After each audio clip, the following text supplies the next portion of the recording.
Let's break down the theater resume of a performer with 10 years of experience in the industry, give or take. I'm Julia Malone, and today I am taking you through my resume as a professional performer, my biggest accomplishments to my biggest lessons that I could take away from all the things I've done. This video is for the dreamers. So if you are chasing any dream, whether it be performing, going to law school, whatever it is, I hope that this video inspires you to keep going and chasing that dream. So go ahead and subscribe, give this video a thumbs up if you like what we're gonna talk about today, and I would love to hear about your experiences. I would love to hear a comment about your favorite contract as an actor, a dream role that you accomplished, if it was like a really cool location that you got to work in, all those things. If you're not a performer, still tell me your favorite job. Like, I'm so curious. Really quickly before we move on, this video is not me bragging. This is not me stroking my ego. This is not any of those things. This idea came when I was looking at my resume, and I just was so amazed by like looking at that sheet of paper and seeing all the things that I've done as an actor.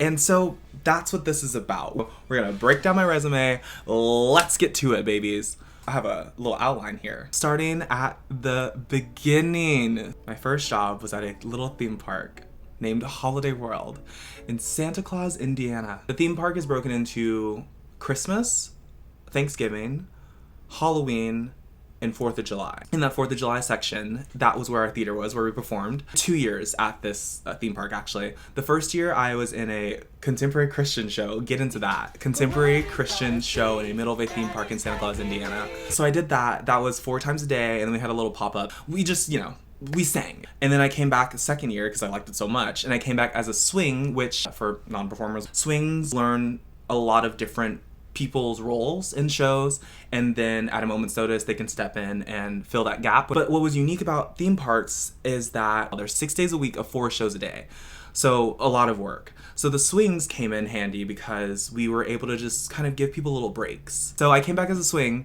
and that was even more fun. So I did contemporary Christian the first year, and then the second year I came back and learned that same show again, but also like a circus pop show with like specialty circus performers sort of deal, and then a country show that was all live music. So this was great because it gave me my first real grasp of what vocal stamina was, especially because this theater was outside, once again in Indiana, in the middle of the summer. I'm talking, it was like 100 degrees, which is whatever in Celsius. Hot in Celsius is 30, is that right? It was very warm, very humid. It taught me how to sustain myself throughout a whole week of performing these shows that are, once again, very high energy and high vocals.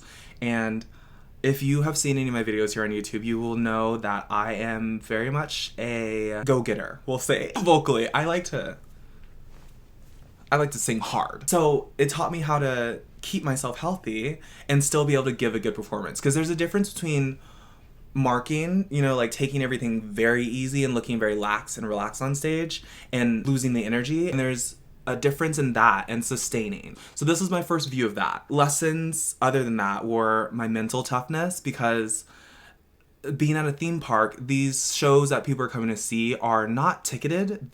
People are not paying money to come and see you specifically on stage, but they're paying to do the experience of the park. And so when they happen to find us, sometimes it was great because there would be people that really love live performances. Like, I'm a person that goes to theme parks and I'm like, where are the shows? But a lot of people would come and sit down and they would actually end up getting surprised, maybe that they're like, wow, this is actually a really good show. And it's only 30 minutes, so it's like, get out of the sun for a little while.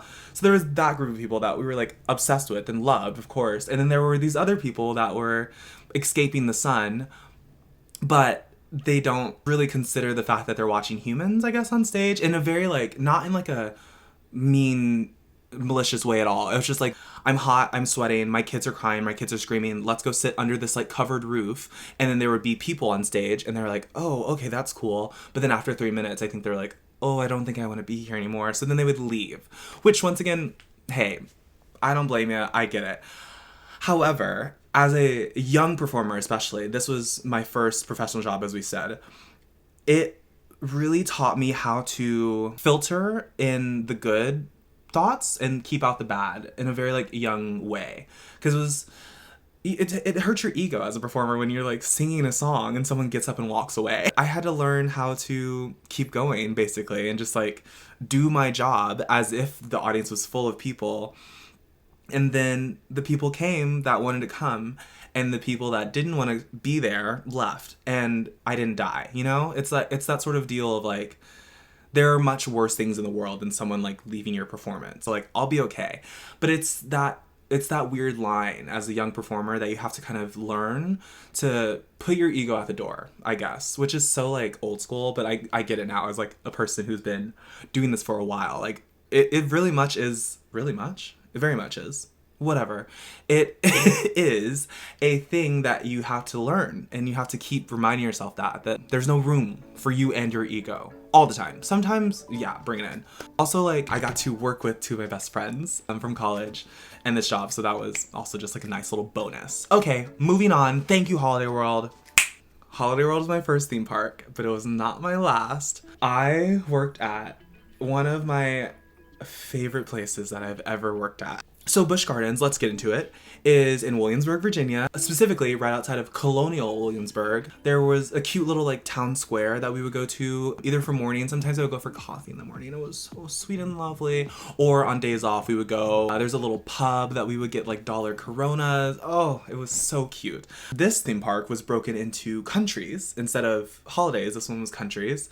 So it was Europe, right? I said I loved it. I don't think I know anything about Busch Gardens. The important thing for this video right now is that I worked in the UK. We did 4 shows, 6 days a week. So similar to Holiday World, we did the same amount of work. And this actually was produced by the same group of people who produced Holiday World shows. So I felt already more comfortable in the rehearsal spaces. I trusted them, and I think they trusted me as well. So that's why I had such a good time. And this, once again, is gonna be another through line as I keep going. I'm an actor, I'm a performer, I'm an artist, like that. Those are all titles that like I'm very comfortable saying, I feel very proud of. But as a human, I'm very shy. Like I'm very nervous, I'm an overthinker, like all those things. So when I first meet people, I'm not the one that is like, even though I try to, like, I'll try to, like, put that energy out, but that's really not me. Like, if I had my way, I'd be in a corner, and people would approach me, and that sometimes happens, and then I warm up to people. So anyway, all that to say, Holiday World, when I first started, I was working with friends, so I had that kind of, like, energy to go into it with. So by the time I got to Busch Gardens, there's a lot that happened that year, in a good way, that just kind of made me ready, I think, to be a performer, and to, like, do this for money and stuff. So, the show that I was a part of was called Britmania. And it was basically just taking you through the decades of British rock and the British invasion specifically. So it's like the Beatles, and it goes into the MTV era of the 80s. I'm not going to say the names because I'm forgetting most of them. Kind of ends around Adele's era.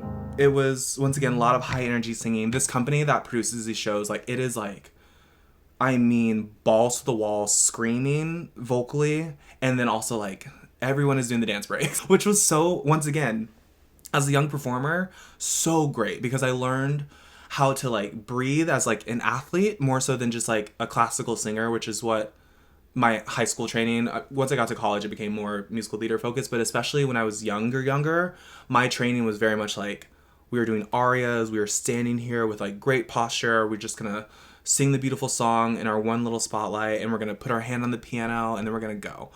And then, you know, musical theater is very much like, you're doing it all. Like, you're leading the dance breaks, and then you're finishing the dance break, and then singing the rest of the song. Actually, I think it was like maybe a month or two before we got to Busch Gardens, our stage manager definitely emailed us at some point. He said, I highly suggest you all incorporate cardio into your lives, maybe starting now, like a few months out from getting to rehearsals. And he said, that's my advice. So I took it upon myself to start jogging. This is my jogging era. I got into jogging for about 2 years, and then I gave up because my knees said. So I would go on that running trail, and I would just put my headphones in. I had a playlist of all the songs that were going to be featured in Britmania because, again, it had already been a show. So I just took it upon myself to like find the playlist or find the set list of songs and just kind of like bring them into my body. I just wanted to like know the world, I think of it. And so I would do that, and I would just run every day for a little while. And I remember I got to rehearsal. It was like one of our lunch breaks after we'd done like a run through, and we were all exhausted. But I remember just being like, I'm not I'm tired. I'm very tired, but I'm not like fall on the ground, exhausted, can't breathe, can't think straight, exhausted. And I remember one of the directors even like pulled me to the side and was like, this is going great, whatever you're doing. So I kept running. Long story short, this whole contract, I like, every time I would go to the gym, I was like on a treadmill, and then I would do my other workout. Busch Gardens was also when I really learned how I work in the gym. I would always do cardio, this little intervals workout that I got from my friend Maria. She taught me this running intervals thing that I would follow religiously for this whole Busch Gardens contract into my next contract. And then I met someone at Busch Gardens who was more muscular than me. And so obviously I was like, Pierre, shout out to Pierre. But that's when I started really learning how I work out in the gym and what works for my body. And combined with these high intensity shows led to the smallest that I've been as an adult. And I don't want to say I'm trying to get back to that weight. I want to be that level of fit again. So we're working on that. Anyway, this year, as you can see, as I'm wearing the loosest item of clothing I have in my house. Anyway, back to Busch Gardens, but like actual Busch Gardens. What I learned here, the vocal stamina, yes. The physical stamina, yes. We had 6 costumes probably in this 30-minute show that we had to change into. But the biggest thing that I want to say that this is why this was like a step up for me, Busch Gardens versus Holiday World, was oh my goodness, the production value of this show. It still, to me, it still stands up to like the things that I've done after it. Being a part of it and also watching it. I watched a few times because like we had a swing as well. Swing, if you remember. And I got to watch him perform my track. And I had tears in my eyes. I'm pretty sure I was like crying because I was like, it's so cool what I get to do. It's so nothing at the same time, you know, like performing is like so whatever. There's like brain surgeons and lawyers that help people get out of prison, and there's like so many jobs that are like much more life-threatening, I guess I would say. But it was, oh my gosh, just getting to say that I do this for a living. The production value was sick. And then sick, I don't say sick. Do I say sick? I say sickening. Another big difference here. Catch this. Clock this, baby. Air conditioning. I love central air. We were inside, first of all, inside versus outdoors. But when I tell you it was a freezer in that theater, when we would walk in the morning, oh, dreams. I did their Halloween season as well. So I stayed there for about 5 months, I want to say. I did the summer season and then I went into fall. Moved sections, moved countries to Germany. That was so, I hate myself. We went to Germany instead of the UK. And the show was called Night Beats. And it was just vampires. That's it. I got to meet this mother-daughter production team. With them, they were new to me. Like I had never met them before. I remember walking into the first day of rehearsal because at this time it was this weird crossover period where we had to do our Britmania job during the day, and then at night, the ones who were staying for fall had to come in at night and do rehearsals at this like off-site studio with the people who were joining us. I remember the first day walking into the room and the director came up to me, and I just remember she like kind of looked at me and was like, I'm so excited to work with you and to see what you bring to this role. And like, it was such a nothing, whatever. She probably just like said that to everyone else before me. But I think, and this is like an overall theme that I got at Busch Gardens this year, it was kind of the first time, this is gonna sound whatever, but it was the first time that I felt like a star. And once again, I was very young at this time, but I just remember being so proud of all the work that I'd already done that summer. And so these people had seen that show, and I think that's where that comment came from of like, I'm so excited to see what you do with this show. But I just remember like, I remember going through that first day of rehearsal was one hard because I was so tired. But it was so fun because it was like a new show. It was different people, different energies. She has a very different directing style than the people before her. Anyway, all that to say, this summer and that fall were like the first time that I remember like in my brain, like accepting it, I guess. Cause I think you always kind of like, I think you can tell like if you have talent, things like that and stuff. But I think it was the first time I really, really, really, really let myself accept the fact that like, I'm one of these people. I'm like the people that I look up to and the people that like, I like their career, the people that I like what they do as actors and singers and dancers, like all that stuff. I was like, I am that at the young age that I was because not everyone gets that opportunity. some people get it too late, and then it's like, it feels like, oh no, but like I feel like I caught it at the right time, because we're going into one of the biggest things I've ever done in my whole life. But all that led me to this. And I think if I hadn't done Busch Gardens, like I said earlier, if I hadn't done Busch Gardens and just like had all the experiences and like met all the people that, like, once again, I still talk to a lot of those people today. It's just like all those things just like kept helping me personally and also as a performer, but like mostly I think personally, just like allow myself to believe that like you can do cool things and you will do great things. That's Busch Gardens. So while I was at Busch Gardens, I got news that I was going to be starting a new adventure on my first national tour. And it was an offer to be swing and the understudy for Lola Simon in Kinky Boots, the national tour.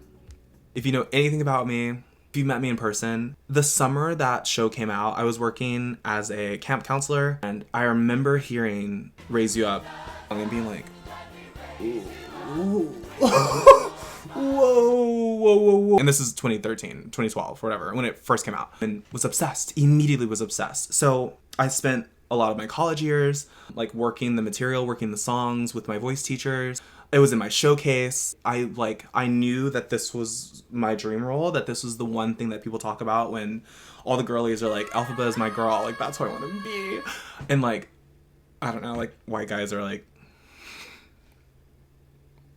Phantom? As like a black, gay, young man, it was like all I wanted to do, long story short. So I auditioned for it once when I first graduated from college, and I got all the way to the end, and then I shot myself in the foot because I got so in my head, and I just counted myself out before I even got into the room. I remember being in the room with them and being like, this is not mine. Which I think was, at the time, true. I think it was not mine because I didn't accept that it was mine. But also I think the timing, like I said, I think I needed to go and do these other jobs and then come back. Because if I had done Kinky Boots at that age, it would have been a disaster because I wasn't ready. I just wasn't ready. So we did that one. We went back again before I got Busch Gardens, actually, and got offered, and then there was a technicality. My passport was not current. It was expired. Once again, I think that was on purpose. Like, I think that was, I mean, not on purpose, but I think that was the universe, God, whatever you want to call it. It was not my time. We'll say that. It was not my time. I went to Busch Gardens. I worked my little booty off. I had so much fun. I made so many friends. I like felt like a star, like I was saying. And then the time comes again for them to audition for now the closing cast, it would be, of the national tour for Kinky Boots. And so I go. I went this time versus the other times. I had this sense of self-worth and this sense of, in the audition, in the dance call specifically, because I'm a dancer, but I'm not like a dancer, if you will. Like, I can pick up a 1-2 step, but I'm not like a... And so that intimidated me every time going in until this third time. I always felt like, oh, this is like my weak spot. So like, let's just get through it and then we'll sing and it'll be great. But this time I was like, no, girl, we're gonna show out in that room. And I remember walking in and feeling like I was showing out in like good ways. Like, I felt like I was standing out because I was doing things that are unique to me. I was myself from that entire process of that third call that I went to. And I think that's what worked. And I think that was a sign for me and a sign for the team that I was ready. So I went back to New York. I had only lived in New York maybe once, I think, before this. And so I lived there for rehearsals. And I just remember every single day going to rehearsals and just like skipping down the sidewalk to like leaving the subway and just like me, an adult, like la, la, la, la, la, la. I was so excited to be there every day. It was like so fun, you guys. Everything I would want my dream role to be.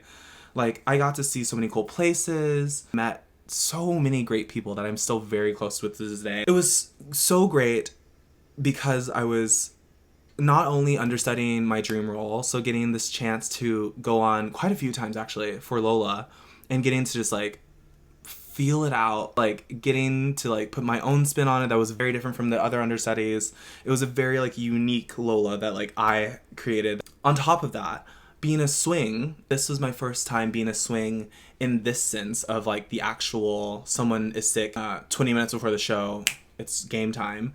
And there was also 11 tracks, I think, that I was learning. So there were 11 different people that I was responsible for, technically. It was a lot. I could go into, actually, I think I should like cut this off because I think I want to do a whole thing about Kinky Boots later in the future. I have a lot to say about Kinky Boots. And another thing that this channel actually was birthed through was I learned my love of makeup. And I want to go, you know, deeper into that on YouTube. But this was really the first time that I was like, oh, I love this. And it was the first time I watched many of the YouTubers that I now love to this day. And Drag Race. I also started watching Drag Race for the audition because I had never seen it before, because I was a little Christian child and I was like, no, I will not watch this devil show. So I got past college and then was like, I guess I'll watch an episode. Obsessed. Hooked. Of course. Should have been watching it for years. So that's Kinky Boots. I learned how to juggle the mental strains of never knowing when you're gonna go on, never knowing when the next time that I will have to slap on a pair of heels and twirl would come. There were, I mean, the amount of mistakes that I made on that stage, on the Great American Stage. I think some of them I laughed at the time, but there were some that I was like, I have to go and find a cliff and I have to jump off the cliff.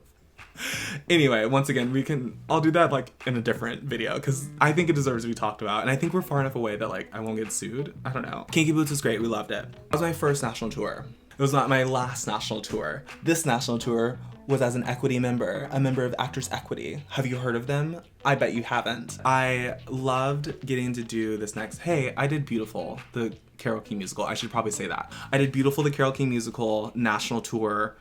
Closing cast again. When I say it that way, it feels official. Beautiful, Miss King. She wrote some bangers. Obviously, we all know this. Like she wrote, you know, songs like Natural Woman.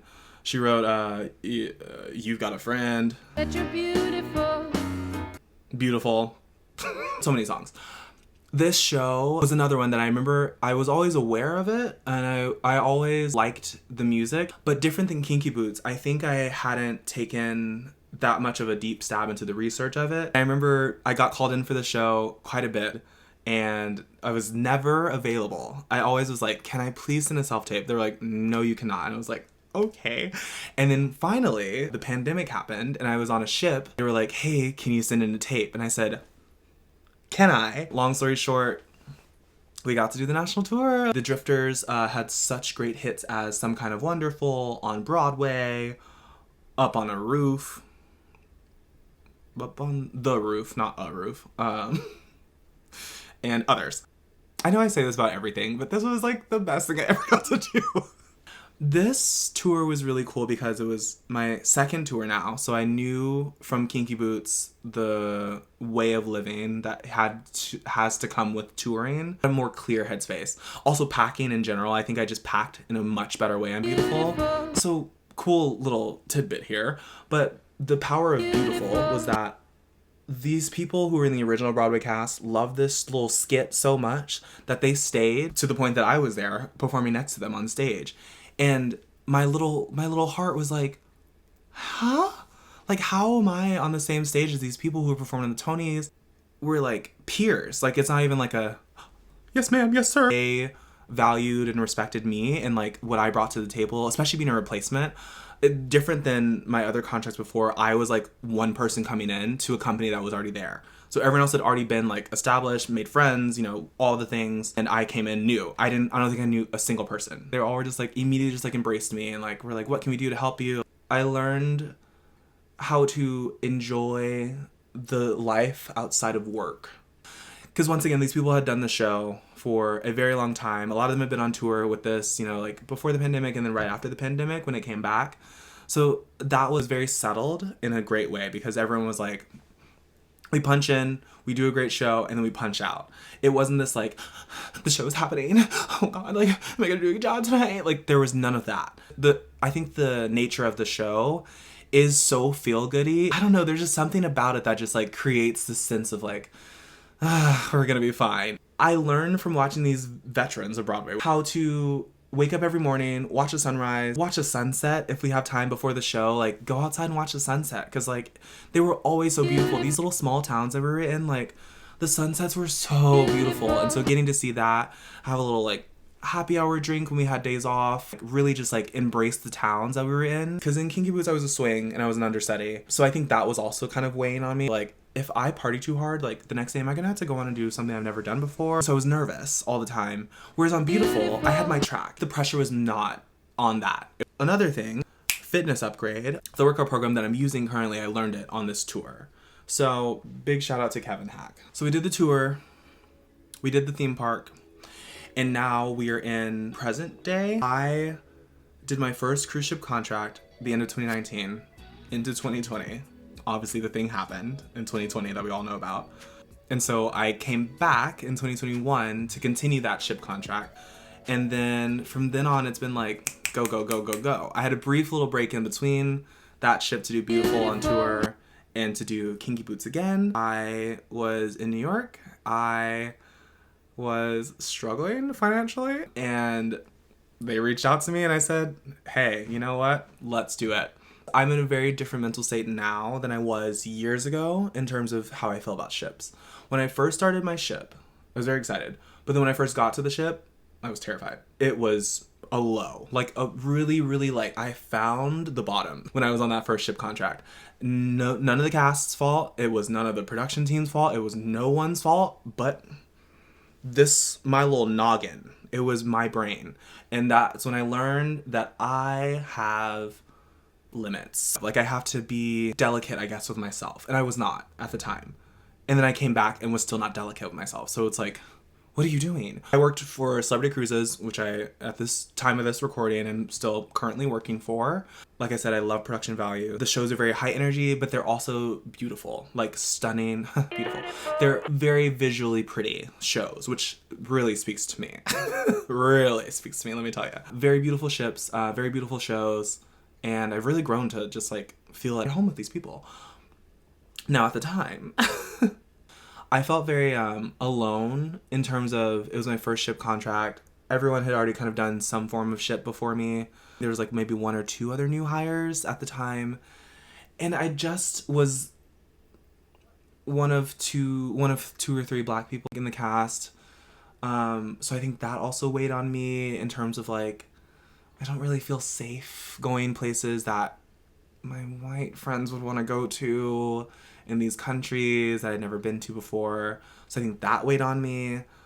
No one else's fault. It's all me. I just am a very nervous person, as I've said. It was like this big concoction of just all these things that really just took a big toll on my mental health. So that was my first contract. So that was Millennium. And then I did Beyond next, which once again started fine. I will say though, I came in with the prior knowledge that I had from Millennium, so I already was kind of starting like a poo-poo attitude, very like, So once again, I think that just weighed on me, and I think it got worse because I got to the ship this time. So going from the oldest ship to now the newest ship in the fleet, I was like, oh no, I still feel the same. Like, I thought it was the fact that ship was old that I feel the ways that I feel, but it's like, this one's new and I still feel crazy. So it was a lot of time with me by myself in the cabin. My battery died in the middle of me talking about my emotional trauma. Are we kidding? Anyway, long story short, Beyond was a little rough as well. I left Beyond and went back to New York, and I had this determination to make the city work for me, New York City. I wanted to move back and I wanted to hit the ground running, and I was like, I have $1,000 saved up. Let's take on the world. Cut to 3 months in. Okay, so my mental health is still bad. I'm pushing away a job that is going to give me money and is still going to allow me to perform, and also is going to allow me to see the world in a way that I would never see it before. The other option is to sit here in New York City and barely make rent and continue to just be sad. So I was like, maybe there's a way to like make this work. And so they ended up calling me back to Beyond to replace a performer, and I jumped at the chance. I made a list of pros and cons, and the pros outweighed the cons. So I went back, and from that point on, loved it. I love ships because I think I just had to I think I needed to allow myself to be human. I needed to take a deep breath and just It's not that serious. Once again, there are worse things in the world. All that to say, I've been working for them now, like I said, for 5 years. About to enter our 6th contract, I think. I work on Ascent, which is their newest ship. There's a new one coming. And I love it. I think it's great. It's a really good place for me to be right now in where I am with performing and where I am as an individual, because I feel like in terms of theater, I'm feeling the itch to come back to it now. I want to come back to theater with a role that speaks to me. I feel like I had Lola in Kinky Boots, and that was so cool to do. And I did the dream job, and the dream job was great. And so I think we're done with Kinky Boots for now. If there's a job, I'll take it. But I think we're good with that. Beautiful was another one. I checked off an equity tour on the checklist of dreams, whatever. Really, really enjoyed it. I don't think I need to do it again. I think that's where I'm finding myself, always wanting to like one-up myself, I guess, in terms of work. And if you're one of my agents watching this is what's happening. I'm trying my best. But I want to move forward and I want to move up. And I think with celebrity, I think I'm like nearing that point where it's like, this has been so much fun. I'm having such a great time. If in the future you call me, we'll see what happens then. But I do want to pack it up and take it. But I'm excited for what's in the future. And I feel better looking at my past. Okay. My future is bright. And I think there are so many things that I could do. There are so many things that I will do. And I'm ready to embrace it. So if you're my agent watching, go ahead and send the auditions. Actually, don't send the auditions. Send them around holiday time.